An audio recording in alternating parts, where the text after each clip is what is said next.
So it is the morning, and I know a lot of witches will, with their morning coffee or tea, they will stir in their intentions clockwise. I do that a lot of times too, but there are times when I am having pain or discomfort, or I'm particularly pissed, and I will actually stir my intention counterclockwise, Wiedershen's. I will do it in order to, let's say I'm having some stomach pain, I'll have some chamomile tea, and I will put my intention in for that. As it travels through me, will absorb my pain and go out. And so there are times when you want to put intention in, but there's also times when you want to take something away, something out. And so that's just my tip.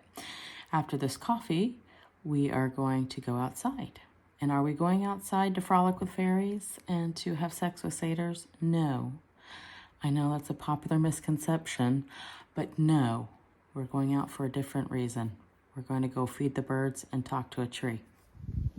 Okay, so I have fed the birds and all the other critters that come along, like the possums and the fox and the raccoons. And I am currently standing underneath the most beautiful silver maple in the world. She is my friend. And we have discussed the upcoming day's events and how we're doing. And if you do not have a tree as a friend, you are severely missing out, because that is magic. Anyway, the blue jay is telling me to get the hell away so they can eat. So going back in. Okay, so I normally do this part naked, but as it's YouTube, that would be awkward. And I don't have a fans only page, by the way. I'm so sorry. But anyway, if I get one, I'll let you know. I have washed everything except for the hair, because it's day 2 hair, and you cannot wash day 2 hair. If you have colored hair, you know you have to let that shit sit. Okay, so yeah. Anyway, so what I do on my face, this is rosacea, diabetes, and over 50. What I do is I get an unscented tallow, and this is from Vintage Tradition. I get an unscented so that I can set my intention with whatever essential oil I'm using for the day. And so I don't know if that grammatically made sense. I don't know. It's the morning. But anyway, so I've chosen lavender because I'm a little bit stressed because I'm married. So I'm going to be using a couple drops of this. I set my intention, put a little bit of the tallow, and I smear it all over my face. And then I lotion my whole body. You don't get to watch that.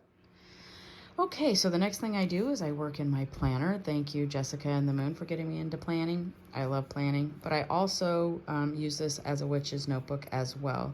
What I do is I have everything from the moon cycle, my daily draws, habit tracker, mood tracker, everything goes in here along with my appointments and whatever's happening, so that I can look back on and see, okay, astrologically this is happening and I was going through X, Y, or Z, or feeling X, Y, or Z.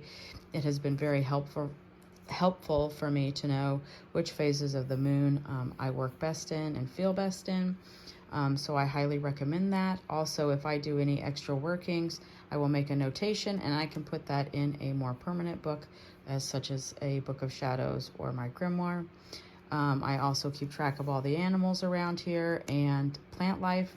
So yeah, so it is both a planner and a witch's notebook for me that I work in every day. Okay, so I am out running errands. I am taking a loved one to the dentist. We have finished school for the day. I am a homeschooling mom. I've always been a homeschooling mom. When I leave, I usually put a protection on my vehicle, as well as people who ride with me. Right now I'm waiting and I'm doing knitting, and I wanted to bring up a point about knitting, crochet, sewing, is that it is a perfect time to do knot magic. If you're making a scarf or a hat for your child or loved one, you can bind safety, protection to them, love, anything. I mean, it's literally up to you. I mean, you're only limited by your imagination. So every one of these stitches is a knot. And so you have a lot of opportunity to do a lot of cool magic with your crafts. So just a suggestion, but anyway, so out running errands, and I'll see you in a bit. Okay, so it's the end of the day and I'm at my altar, and what I do is I light incense and candles for all my peeps, and we have conversations and I give my gratitude. They show up for me every day, so I show up every day for them. On days where I have not been able to, I have literally sat in a chair and pointed incense towards them and given them thanks from there. I don't think they care how you show up as long as you do. Again, they show up for me daily. I want to show up for them daily, even if it's in my thoughts, directed at them. They know, you know. So, and then what I do is I read my nightly tarot and oracle, and then I journal that, and then I go to bed. Not really. I usually stay up and watch Korean street food videos and planning videos, and the first time Irish people had Krispy Kreme donut videos. But then I go to bed. So yeah. But anyway, so no, I don't frolic. I don't frolic with anything, and no, I don't have cottage decor. I have granny messy chic, and I am not ethereal looking. You know, I'm just a realistic witch, a realistic pagan, living a real life. So anyway, I hope you enjoyed it, and I'll catch you again soon.